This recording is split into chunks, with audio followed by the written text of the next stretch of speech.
Good evening and welcome to Chicago Tonight on this Monday, April 22nd. We are continuing to do real work against these evil human beings. Devastation in Sri Lanka. Who or what may be behind the Easter Sunday attacks?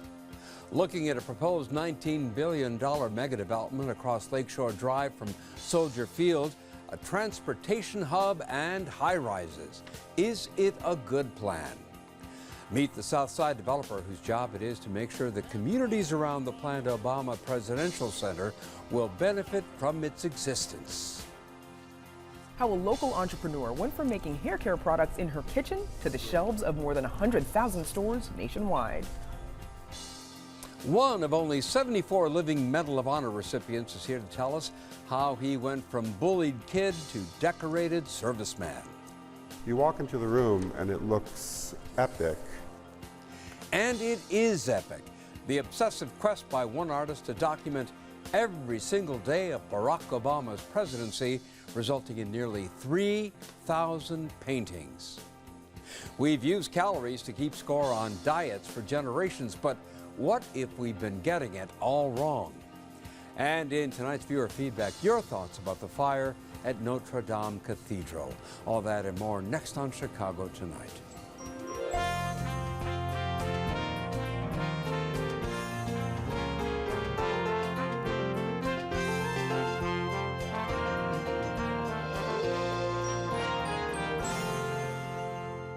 Thanks for joining us. I'm Phil Ponce.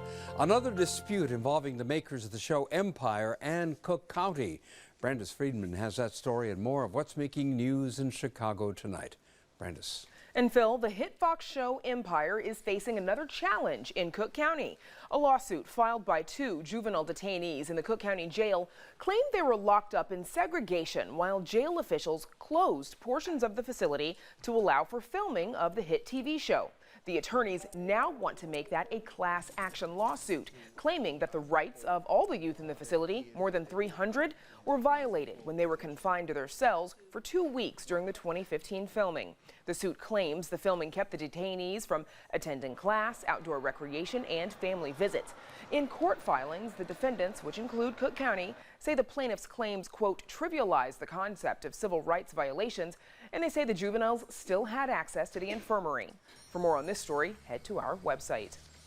Former Illinois Lieutenant Governor Evelyn Sanguinetti is applying for a new job, U.S. Representative for Illinois' Northwest Suburban 6th Congressional District. Sanguinetti, who was the country's first Latina lieutenant governor, says the district's current representative, Democrat Sean Casten, supports increased taxes and expanding government, which she opposes. We've been taxed enough.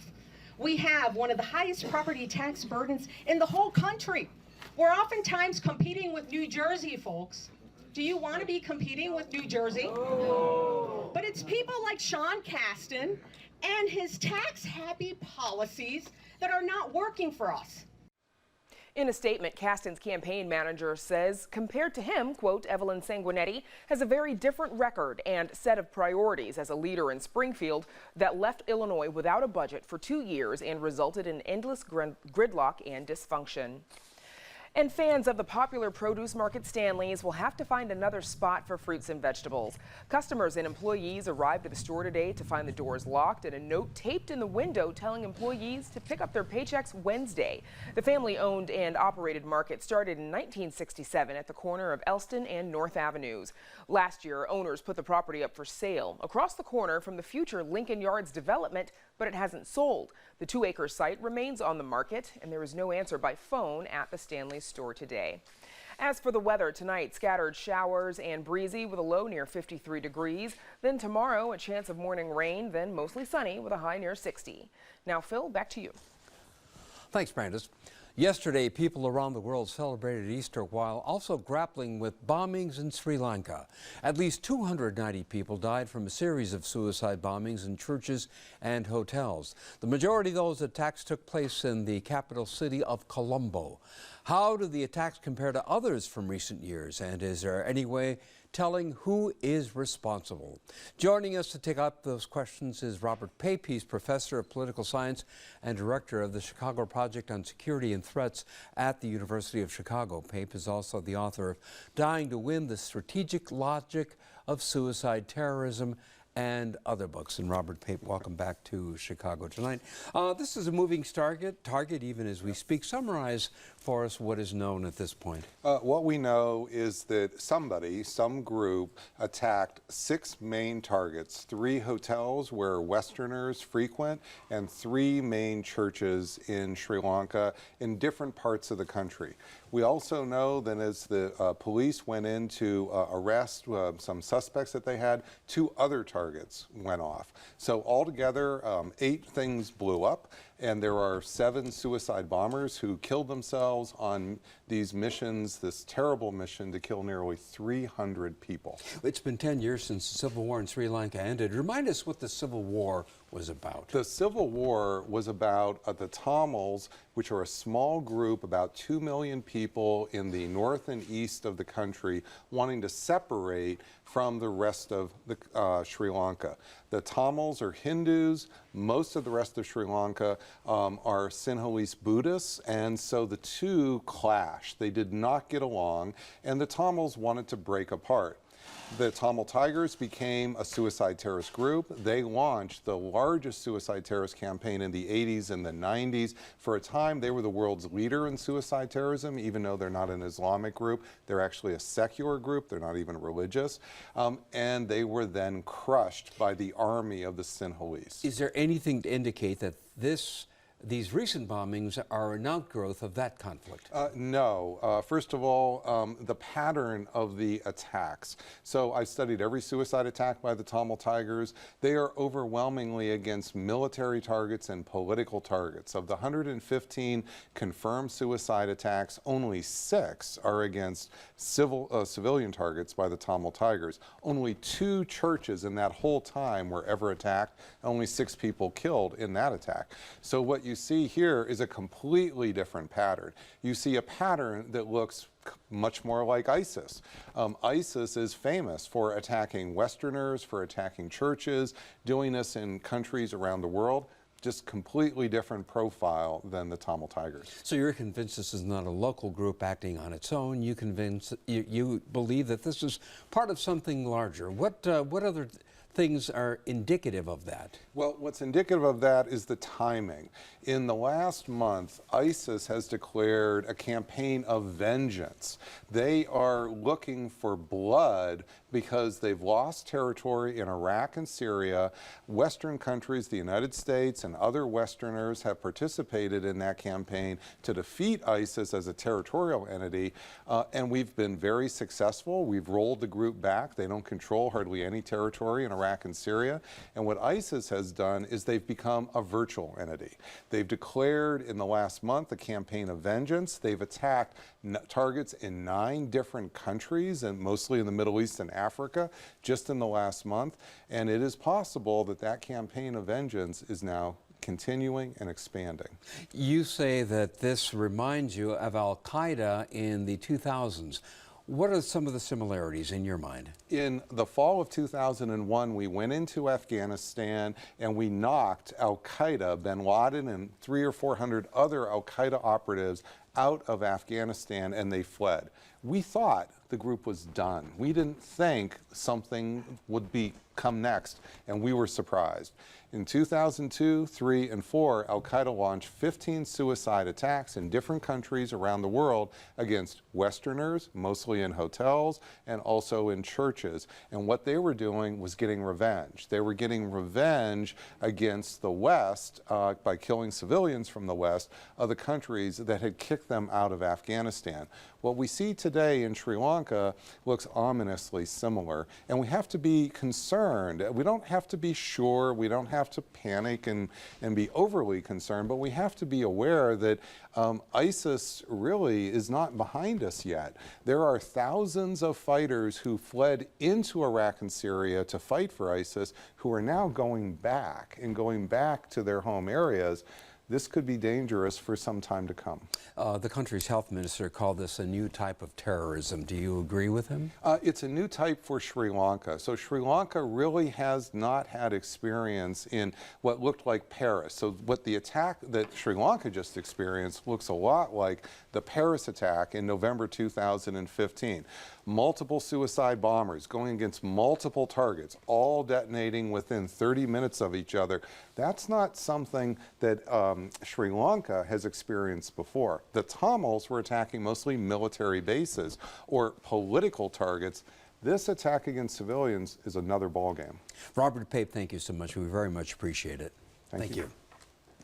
And now to Carol Marine and the latest proposed mega project. Carol. Phil, thank you. There's a massive development under consideration, and no, we are not talking about Lincoln Yards. But the $19 billion One Central project would transform 34 acres in the South Loop. The mega development would be built over the existing Metro electric tracks just south and west of Soldier Field. The proposed development would create the largest transit hub in Chicago, bringing together Metro, Amtrak, and CTA trains serving the south side and south suburbs, as well as a circulator to take people downtown. Sitting atop the 50-foot tall transit center roof would be 10 buildings that would house apartments, hotels, offices, restaurants, shops, and public space. The ambitious project has the backing of the Chicagoland Chamber of Commerce, which says it could bring in $120 billion in taxes and transit revenues over 40 years, not to mention construction and other kinds of permanent jobs. But Alderman Pat Dowell says changes are needed to the height and density before she's going to sign off on the project. Here to talk about the One Central project is Jack Lavin, President and CEO of the Chicagoland Chamber of Commerce. The Wisconsin-based developer and Alderman Dowell all declined our invitation to talk about One Central tonight. Welcome back. Carol, glad to be here. Thanks for having me. So if this is such a great forward-looking idea of a project, why isn't the developer making time to come here with you and talk about it? Well, you'd have to ask the developer that, but the Chicagoland Chamber has over 1,000 members, and the top priorities for them for growth are transit, infrastructure, and talent. And this project addresses an infrastructure issue that prevents workers from getting from the south side and the south suburbs downtown. It creates a bridge, a gateway from the central area business district to the south side and the south suburbs. And you mentioned the Metro Railroad tracks. That's been a barrier to development here. And if that issue, that infrastructure issue, can be overcome, it will unlock tremendous value because we have these tremendous civic assets along the lakefront with the museum campus, Soldier Field, McCormick Place, Wintrust Arena, and then we have the central business district, which is growing, but it hasn't grown south. And by busting through to the south, which is what this project will do, it will create a gateway, a bridge from the neighborhoods to the central business district. And that's what we need to do. To create neighborhood development, we have to have that bridge. We have to have mobility. Mobility means opportunity, and that's what infrastructure does. Alderman Dowell, who also isn't here, seems to be pushing back on some of this, concerned about density and the height of the skyscrapers. And the new mayor, Lori Lightfoot, as you know, has warned that the next mega project, unlike Lincoln Yards, isn't going to have as easy a time. Have the developers met with the mayor-elect? I'm not aware if they've met with the mayor-elect. I know I briefly met with the mayor-elect and said we were doing a study, and we're working with the mayor-elect and her staff to give her a more in-depth look at this study. But I think when Mayor-elect Lightfoot met with the Chicagoland Chamber Board of Directors, she said there has to be a balance between the business district, the central business district, and the neighborhoods. We need growth in both. For the city to do well, the neighborhoods have to do well, and the central business has to do well. But this doesn't really go into the neighborhoods. This is the South, we're talking South Loop here. We're not talking, South Shore or going to Woodlawn, are we?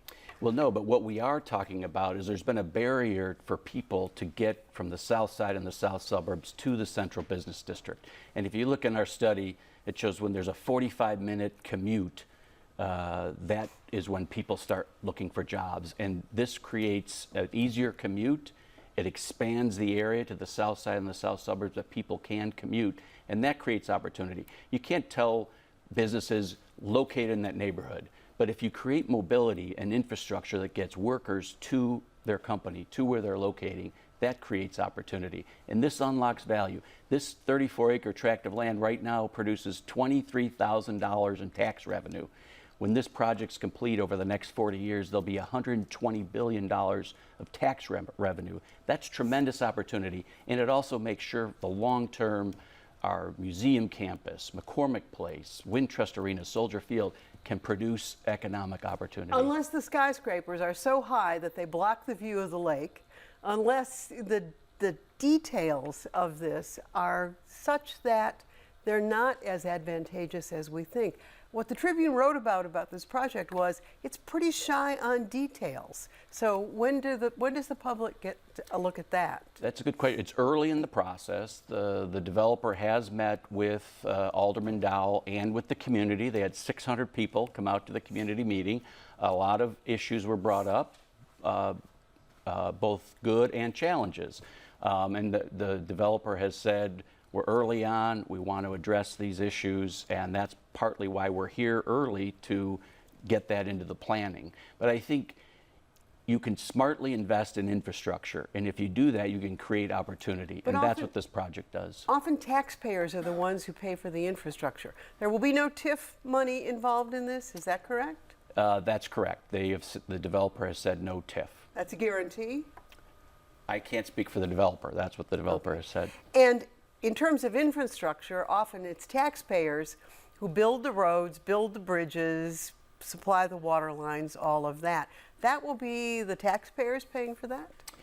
Well, that's you can ask the developer that. What our study I would love to. Can you bring him on? What our study did, it said, look at this infrastructure problem, and if you can afford this infrastructure problem, if you can see the return on investment and overcome this obstacle to barrier, if you can do that, you will create jobs and opportunity. You'll create 210,000 direct and indirect permanent jobs over the 40 years, 40,000 indirect and direct construction jobs. So if you can do that, you're going to create opportunity. You know, I try to read as many of these studies as I can, and I see a lot of numbers, and then sometimes they're not made good on. How do we know it's 210,000 jobs? Who would certify that or establish that that is the case? Well, we did the study. Our study partner was AECOM, International Engineering Company. They looked at the numbers. They talked to the stakeholders. So they looked at it. But let's say the numbers don't quite come out. Instead of 120 billion of fiscal impact, it's 100 billion. The return on investment is significant because we already have all these civic assets along the lakefront. You now are going to offer possibility for companies to locate near the lakefront with access to the lakefront, campus-like setting. That'll be a great attraction to businesses, and you're going to create infrastructure. The only place in the country where national, regional, and local transit all come together. There's no other place in the country that it's happening. And the central area has grown tremendously over the last 20 years. Our Ogilvy Center and Union Station are at capacity. This is not just a city project, it's a regional project that will help relieve transit incapacity that's not there and create opportunity. Mobility means opportunity and will create jobs in the central area, a bridge and a gateway to the south side and the south suburbs. Much more to talk about. Thank you, Jack Lavin. We'll look forward to more conversations. Thanks. More on Chicago Tonight. Stay with us. Chicago Tonight is made possible in part by the City Club of Chicago. Smart people may disagree about what makes a great city, but part of what makes Chicago great is that we don't have to agree. To run a city like ours, a lot of issues come up. The City Club of Chicago is a place to debate those issues and hear from the men and women who shape the policies, lead the industries, and tell the stories that define our city.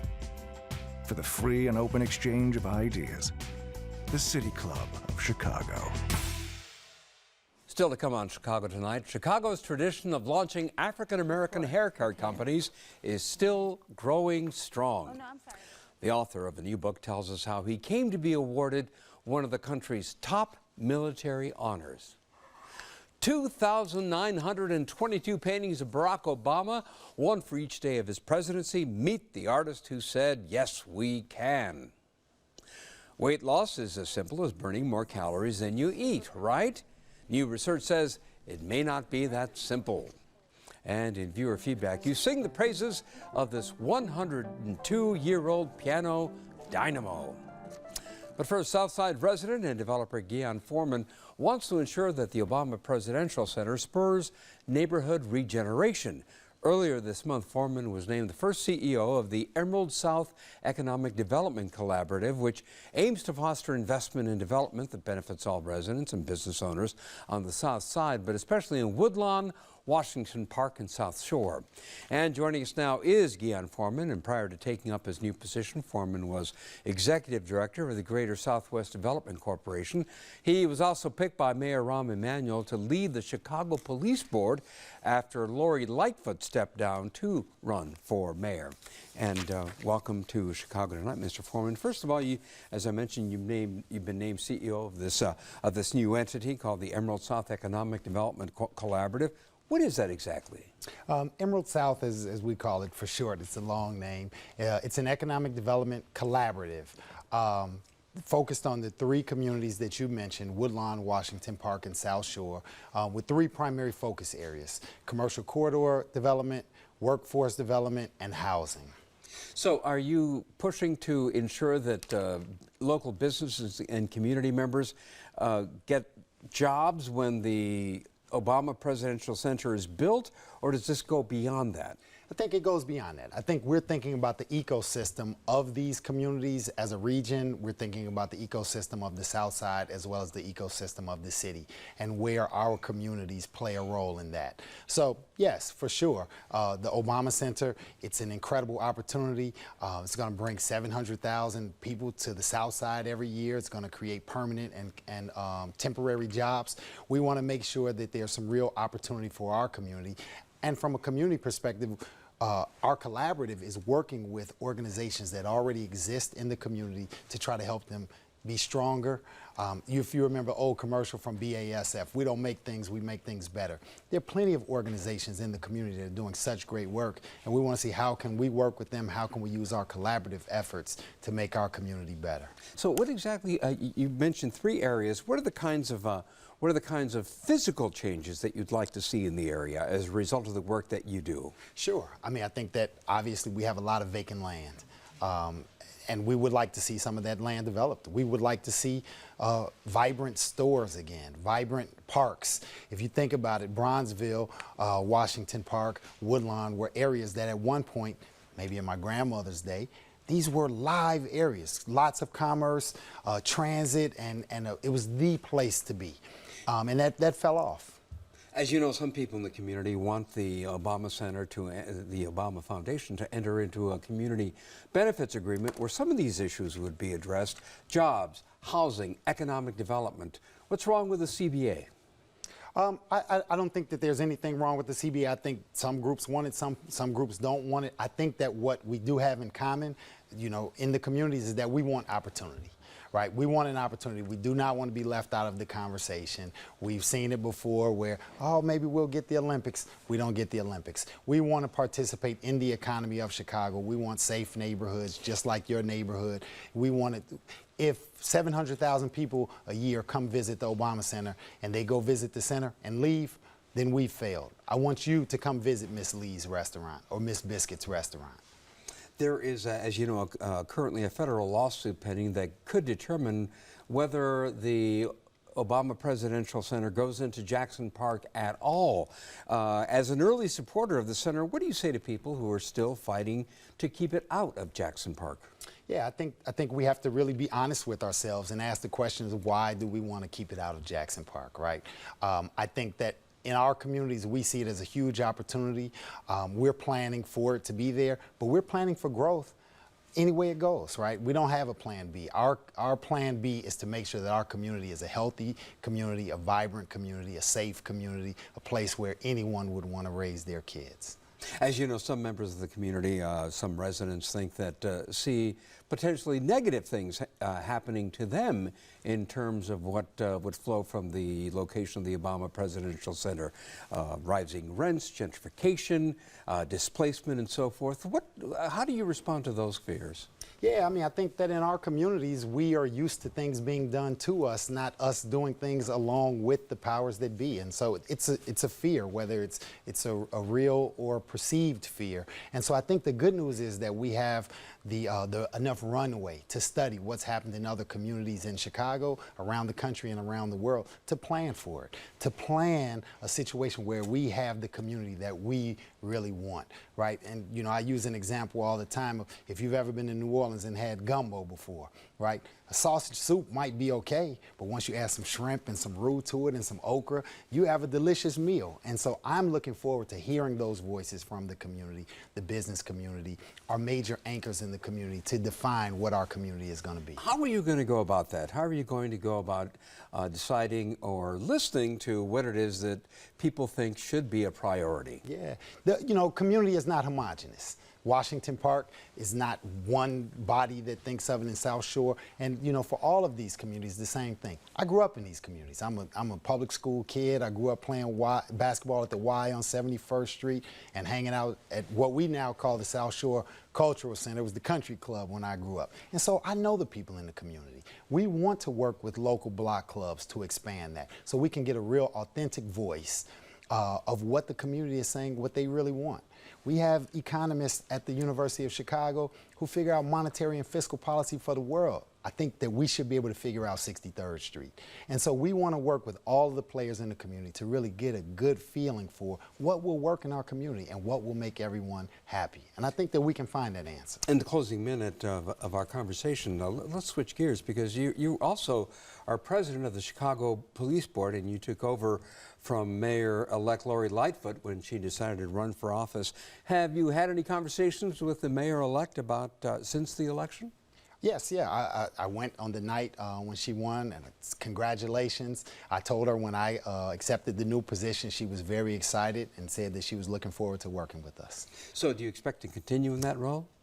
At the police board? Yes. In the police board, we serve at the pleasure of the mayor. So if the Mayor-elect Lightfoot wants me to serve in that position, I'll continue to serve in that position. Gian Foreman, thank you so much for stopping by. We very much appreciate it. Thank you, Phil.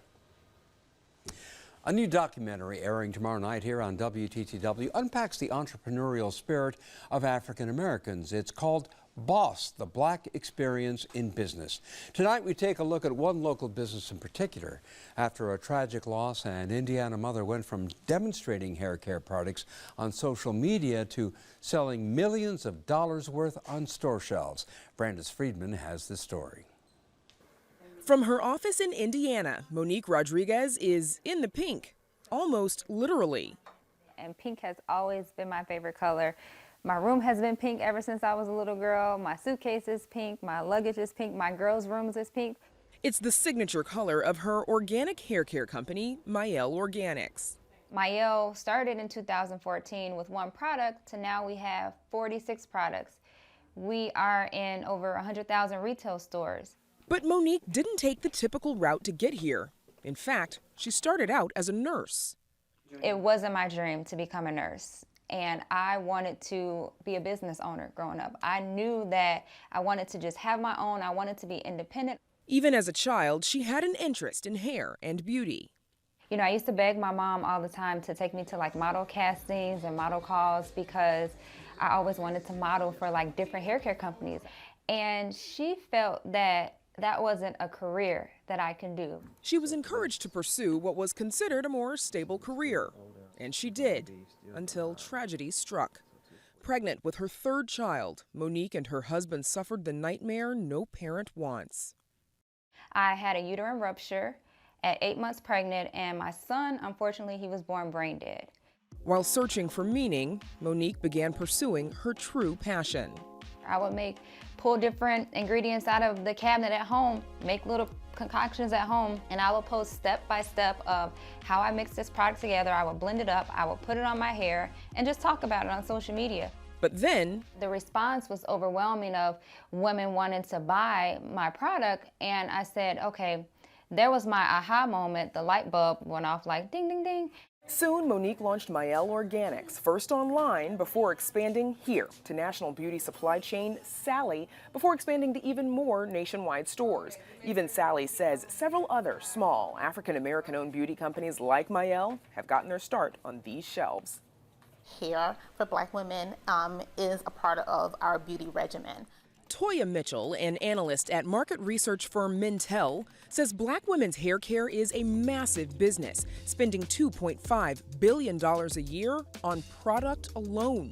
And Mael Organics, with $4.5 million in sales in 2018 alone, is growing long. They are doing gangbusters. In the last year, their sales have increased 2.5 times. That is huge. Mitchell says, like many smaller Black-owned hair care companies, the company founder is front and center in marketing to fellow Black women. It has a FUBU kind of message for us, by us. I understand your hair, I understand your hair issues, and I now have a product that we can all use. And the Black hair care industry has roots that run deep in Chicago. With Johnson Products, started right here in 1954. Luster's Products, a couple of years after that in 1957, and South Sheen, which started by the Gardners in 1964. Monique won't say how much her company has sold in product, but will say it's a multi-million-dollar company with products manufactured here in Chicago. Her office and warehouse in Indiana, where online orders are fulfilled, employ 15 people. I didn't want to have a boss. I wanted to be my own boss. But I never knew how I was going to be able to accomplish that because I wasn't exposed to that. So the saying that says, you can't be what you can't see. Monique hopes other young entrepreneurs can see her and be inspired to pursue their own passions. For Chicago Tonight, I'm Brandis Friedman. Rodriguez and her husband also give back through their nonprofit Mael Cares to inspire young girls in Chicago. And you can watch the documentary Boss, the Black Experience in Business here on WTTW tomorrow night at 8 p.m. Don't miss one of our stories. Get them all delivered to your desktop or mobile device with a subscription to the WTTW News Daily Briefing. Go to WTTW.com/Daily Briefing and sign up. The Medal of Honor is the highest U.S. military decoration Congress awards to a member of the armed forces for risking their lives and going beyond the call of duty in combat. Our next guest is a Chicago native, Vietnam War veteran, and one of only 74 living soldiers who've received the Medal of Honor. But he wasn't always a decorated serviceman. He was a victim of bullying, didn't get good grades in school, and after returning home from Vietnam, suffered from post-traumatic stress disorder. His name is Alan Lynch, and his story is in a new autobiography, Zero to Hero, From Bullied Kid to Warrior. And Medal of Honor recipient Alan Lynch joins us now. Welcome to Chicago Tonight. Thank you. Great to be here. First of all, this was the Medal of Honor came from an experience that happened decades ago in Vietnam. What prompted you to write the book now? They made me. Who's they? I have a number of friends that knew I was bullied in grade school and in high school and didn't do so well and knew I had some issues with PTSD. And for the last, since about 2013 or 14, they said, you know, you really got to write this book. There's a lot of kids getting bullied. There's a lot of kids that feel there's no hope, no help. A lot of guys suffering, a lot of people suffering from PTSD. You've been able to overcome some of those things, so you need to tell your story. And over and over and over, and then finally they made me an offer I couldn't refuse. Well, so you talk about bullying, and the bullying happened in middle school and again when you went to high school. Why do you think you were bullied? Well, it was back in the 50s. It was grade school, junior high, and high school. Junior high was 7th and 8th grade. I was a new kid. This was in Valparaiso or Wheeler, Indiana, where I was going to school. Union Center was the school, and I was a new kid. I was from the city. They were all country boys, and things were going pretty good. The first year I was there was great, and then these 3 kids moved in, and they took a dislike to me. And because my mother was kind of a pacifist, and she said, you know, what if you hurt somebody? Because I was always a big kid. And you know how mothers are, you know, you're gonna lose an eye, that kind of thing. So I was afraid to fight. Well, I gave fear a place, and it took over. Well, fast forward, because in retrospect, before we get to your military career, you say that that you actually were resilient in a way that many people are not, and that you learned some things from bullying. What did you learn? Well, I learned to be comfortable with myself. When you're alone, you know, you have no friends at school. You have to either learn how to be alone, or you just go, you know, it gets bad. So I learned to be alone, and I got very comfortable in that. In fact, it's probably one of my few faults. What, being alone? Yeah. Enjoying being alone? I really liked it. I got to a point where I could go out for a walk in the woods all by myself. I could avoid things. I learned how to know where the bullies were. So it made me very situationally aware. Long before I got into the military, I could follow the bullies with my eyes and stay out of their eyesight. And you write that that ability to sort of be situationally aware actually was helpful when you got to Vietnam. Oh, yeah. And by the way, before I go any further, I have to acknowledge you're wearing the Medal of Honor. Yes. And describe briefly what it symbolizes, what the different elements of it symbolize. Okay, the guy in the middle is that's Minerva, goddess of war. I don't, you know what? I used to know all this stuff, and I haven't done it in so long. Oh, okay. There's stars. These are the 13 colonies, and this is the Army one, and the wreath is jade. The wreath is jade, and it was presented to you at the White House by Richard Nixon. But let's go back to your military experience, and that is, you said that the bullying made you situationally aware, and how did that help you in Vietnam?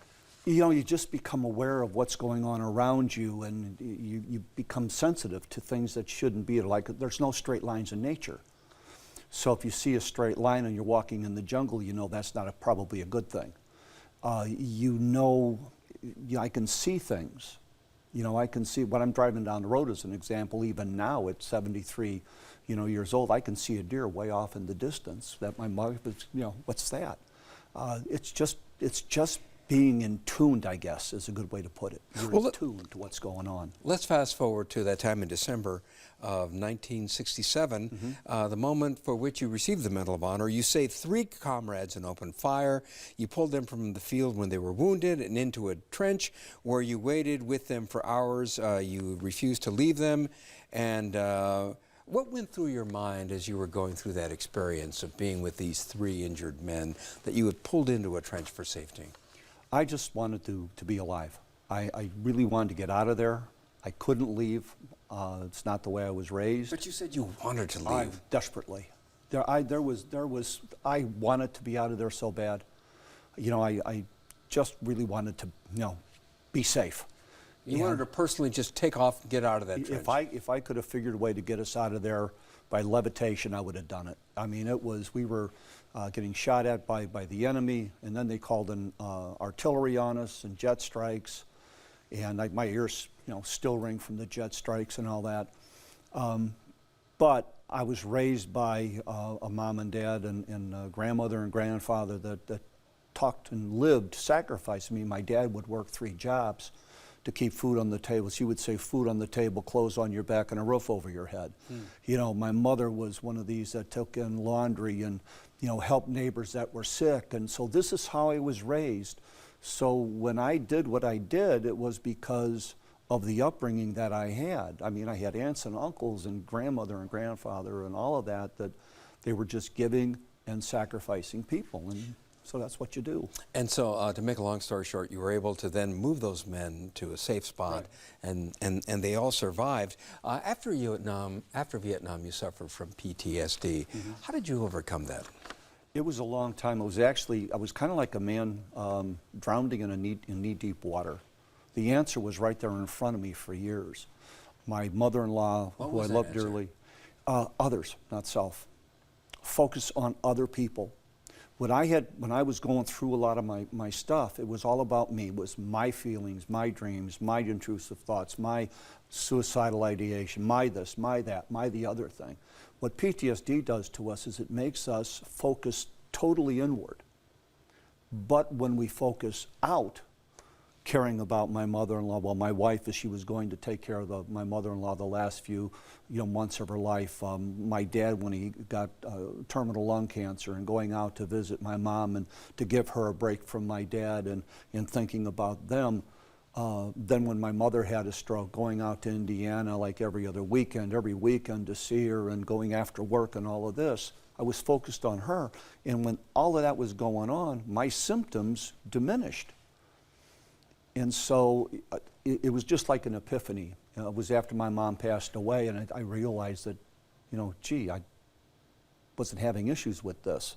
It was not the best way to learn that, but. So you spent a career working with veterans. You've been in touch with some of the people from your unit in Vietnam. What do you want the general reader to take away from this book? Well, if you're a kid being bullied, bullying is just one chapter in my book. That's it. I was bullied a little bit in high school, but the real tough, nasty part was one chapter. That's what it is in your life. You're going to graduate grade school, high school, whatever it is, you're going to move on. And you know what? Those bullies may be working for you one day. With the PTSD part, it's never quit. You got to fight it like an enemy. If you're in a fist fight with somebody, you don't quit. If you're in a fight with somebody, you don't quit. The same thing is with PTSD. Are you still in that fight? I am. I fight it every day sometimes worse than others. Writing the book was really, really, really hard. Very, very hard. Caused me a lot of problems. Well, Alan Lynch, the results are in the book, and we thank you for coming on. Great. Thank you for having me. We thank you for your service. People say that a lot, I know, but it's important for it to be said. Thank you. Again, the book is called Zero to Hero, From Bullied Kid to Warrior. You can read an excerpt on our website. And back right after this.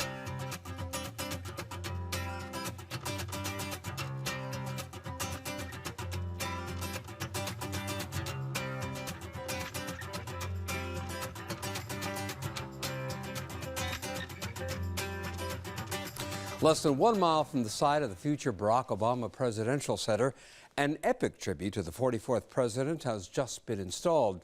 It is a massive work of art consisting of nearly 3,000 paintings, one for each day of the Obama presidency. Chicago Tonight met a visiting artist whose work is having a bit of a homecoming.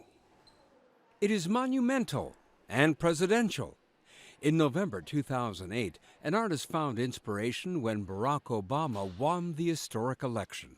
I wanted it to be something more than just like a football game where your team wins and then it's back to work Monday morning. So I thought, well, what it is that I do is make pictures and tell stories. I'm going to go back to my studio with this happy result of Obama's victory and paint a picture every day and try to tell the story of his presidency. All 2,922 days of his presidency. It ended up being like a daily meditation. Everyone, I think, needs a good way to launch the start of each day. I've never been that person that gets to the gym, but I could open Google, do a search on what the president had done the day before, find the thing that interested me the most, and make my version of a picture of his activity for that day. He'd find an image, crop it in Photoshop, and then make a printout of that version, pin it to the wall next to the canvas that I was about to paint, and paint from that in a very quick and gestural style. It took about an hour a day to make each painting. It's acrylic paint. I painted all of the backgrounds in advance to sort of make each morning a little seamless, so I could just pull a half-ready canvas, and then the background that I painted is a gradient which goes from blue to violet in the center to red, and it's a bit faded.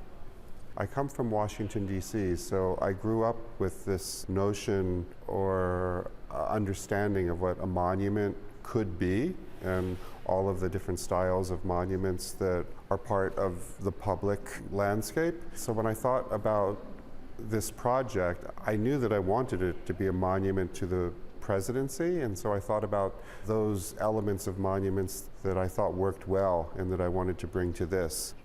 It needed to be somber, and serious.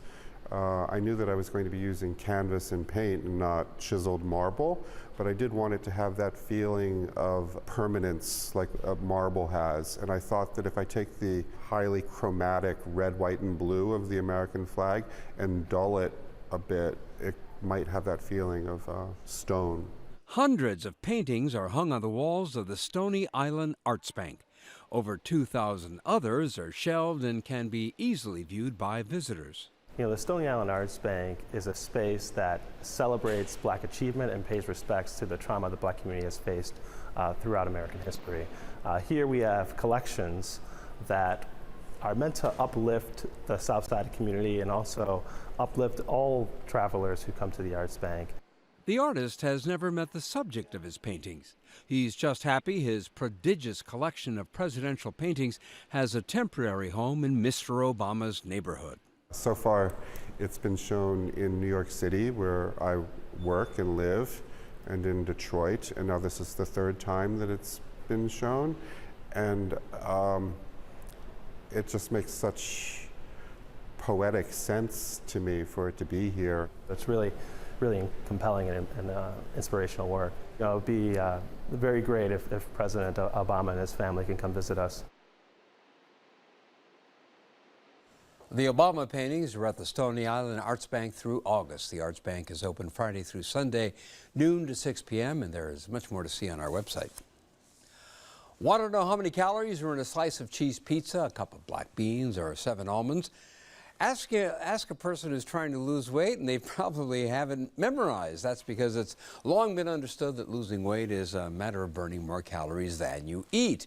But new research suggests that the calorie, as we have long known it, may be an antiquated, inaccurate, and incomplete way to evaluate food and might not even be a great metric for weight loss. So is the calorie really dead, or are the reports of its demise somewhat exaggerated? Here to help us do the calorie math is board-certified physician Dr. Edwin McDonald, who specializes in gastroenterology, nutrition, and weight management, and is assistant professor of gastroenterology, associate director of adult clinical nutrition, and instructor in culinary medicine at University of Chicago Medicine. Doctor, welcome to Chicago tonight. Good to have you here. Oh, thanks for having me on. First of all, how is the calorie count of a given food determined? Yeah, so it's complicated. So a lot of the old data came from basically burning food and determining how quickly it raises the temperature of water, how much it raises the temperature of water. Now, nowadays, no one does that anymore. So we have databases where different food companies can actually just look and see what's been determined previously and use that to determine how much calories are in their foods. One system that we use is called the Atwater system. So the Atwater system basically says that for a carbohydrate, 1 gram of carbohydrates is associated with being 4 calories. And for protein, 1 gram of protein is 4 calories also. And then for fat, there's about 9 calories in a gram of fat. So most companies basically just see how much fat they have in a certain product and add up everything, same with the protein and the carbohydrates, to determine the overall calorie content. So it's not an exact science because no one's actually doing the actual research to see how much calories are in certain foods. For instance, like no one's burning Twinkies and how do you burn Coca-Cola? You can't burn some of the liquid calories that we're drinking. So you talked about calories in different food. And the new research suggests that not all calories are created equal. What does that mean? So they're not created equal. So we know that the world of nutrition is extremely way more complicated than just calories in and calories out. So calories have different effects on the body in terms of where you actually get those calories from. So we know that simple calories like your sugary beverages, you absorb those calories very quickly. And as a result, the insulin levels in your body can raise pretty much immediately. And it's the insulin spikes that may dictate what turns into fat versus what you actually burn. And we also know that certain calories have fiber. So the body can't really digest fiber all that well. So those calories we don't really use at all for the most part, primarily because we actually can't absorb those calories. So, for example, picking up on that last thought, tell me how 100 calories from broccoli is different from 100 calories from candy. Yeah, so 100 calories of broccoli not only has calories, but it also has vitamins, phytochemicals, which are plant-based chemicals that may have anti-inflammatory properties or even anti-cancer properties. So you're getting more nutrients. Now with the candy, you may just get sugar, and that's it. Now the fiber that's trapped within, the calories that are trapped within broccoli, they're trapped in the fiber. So your body actually has to digest the broccoli and free up those calories and free up the sugar, whereas when you eat just candy, you really don't have to digest much of anything. All that sugar is freely available, and as a result, a lot of that gets stored because you're not going to use all those calories immediately. So to what extent is calorie counting still a useful exercise when one is trying to manage one's weight? Yeah, so it's useful in the sense that it's a form of monitoring and a form of way, it's really a way to keep yourself honest in terms of having somewhat of an idea of how much you're actually eating. It may not necessarily be, you know, the end-all be-all in terms of exactly how much you're eating, but for most people it gives them the opportunity to keep track of what they're taking in, and that just by simply keeping track of what they're taking in, people are more accountable to what they're eating. How do you discuss the whole notion? Is that how you discuss the whole notion of calories with your patients, for example? Yeah, for the most part. I mean, I tell people I try to stay away strictly from talking about calories and have more of a conversation that's focused on actual foods. So I really encourage people to eat more fruits and vegetables and kind of shift closer to more of a plant-based diet, because a lot of literature really shows that we all should be moving a little bit closer to being vegetarian, especially if we're not only trying to lose weight, but also decrease the risk of cancer and also live longer, healthier lives. One thing that I didn't fully realize is that processing food, whether it's cooking, grinding, or juicing it, can affect the calorie count. Explain that. Yeah, so a good example is apples. So if you eat an apple, your insulin levels won't spike if you eat a whole apple, because you're only going to absorb those calories very slowly over time because your body has to break down those calories. Now, if you drink apple juice, which is derivative from the apple, but your calories are going to spike a lot quicker because even if you squeeze that very apple? Even if you squeeze the apple, because you're squeezing out all the simple sugars, and it's easier for you to digest because you don't have the actual pulp from the actual apple itself. So all those calories from the sugar in the apple are freely available for the body to digest. You're a trained chef as well as a medical doctor, which is a very interesting combination. In what ways does your personal cooking influence how you approach your patients and weight management? Directly. So I have a website where I talk about food and write about recipes called thedockskitchen.com. And a lot of my patients actually look at the website in a clinic session. And for the most part, I got inspired to really become a chef by treating people at the VA hospital. So once upon a time when I was a resident at the Jesse Brown VA, I had one patient who essentially had diabetes, hypertension, and all these conditions associated with eating the wrong foods per se. I gave him a simple recipe for how to roast vegetables, and he went from eating hot dogs every day to essentially eating roasted vegetables every day. When I saw him in clinic 3 months later, he lost like 30 pounds, his blood pressure improved, his blood sugars also improved, and when I saw his remarkable improvement, I realized that being a chef for me was really something that would help me become a better physician overall. Real quickly, before we went on camera, you said you started out working at McDonald's. Yeah. And there was a family. Well, will you tell the story? Yeah, so I always had a love of cooking. I get that from my mother and my grandmothers. But the first time I actually had to work in a restaurant was at McDonald's. And I essentially became a manager. And when I was a manager, I mean, I was 16. I was, responsible, but I was young. I had the opportunity to see families who would come in for every single meal. And I started making things off menu for those families because I kind of felt bad for them. So I would make frittatas and omelets, and next thing you know, police officers would ask for those same frittatas and omelets. And I got pulled over one time, and the police officers recognized me as being the guy from McDonald's that made the omelets and frittatas. The rest, as they say, is history. There you Dr. go. McDonald, thank you so much for joining us. Very much appreciated. Oh, thanks for having me. And you'll find a link to Dr. McDonald's blog, The Doc's Kitchen, on our website. Before we go, some viewer feedback. You shared your thoughts about the fire that destroyed parts of Notre Dame Cathedral in Paris. It was on the list of something nobody in life should ever miss, and now, regardless of the rebuild, it's never the same ever again. Shedding tears, I saw an editorial cartoon of the Statue of Liberty, head bowed, with French flag at half-staff. I totally get the feelings behind this catastrophic event, but it's reported the world has contributed $1 billion to restore it. Can France donate half the money to feed the world's starving children or other vital needs and use the other $500 million for the restoration? And you had some strong positive reaction to Jay Shefsky's profile of 102-year-old piano player Dorothy Olson Pauletti. What an inspirational lady. Thanks, Jay, for your gift of shining the spotlight on incredible people and sharing them with the world. Boy, she's amazing. I hope I have half as much energy when I'm her age, if I'm her age. Great story, Jay. She was awesome when she played at Hackney's in Wheeling. She loved mesmerizing the kids with her music. That's young and us old kids. Music gives happiness, makes us better. You see, Dorothy, she is 102, but her spirit is young. And entertainer Michael Feinstein says this: what an amazing story and life. The power of music. Much love, Dorothy. And as always, we appreciate hearing from you. Join the discussion on Facebook and Twitter, or post your comments on our website. And that is our show for this Monday night. Don't forget to stay connected with us by signing up for our daily briefing. And you can get Chicago Tonight streamed on Facebook, YouTube, and our website, WTTW.com/news. You can also watch via podcast and the PBS video app. And please join us tomorrow night live at 7. Amanda Vinicky goes one-on-one with Governor J.B. Pritzker to mark his first 100 days in office. And an update on the potentially deadly Candida auris fungus. We leave you tonight with a group of students from Agassiz Elementary as they clean up Weissman Park and the area around their school on Earth Day. Now, for all of us here at Chicago Tonight, I'm Phil Ponce, and I thank you for watching. Good night.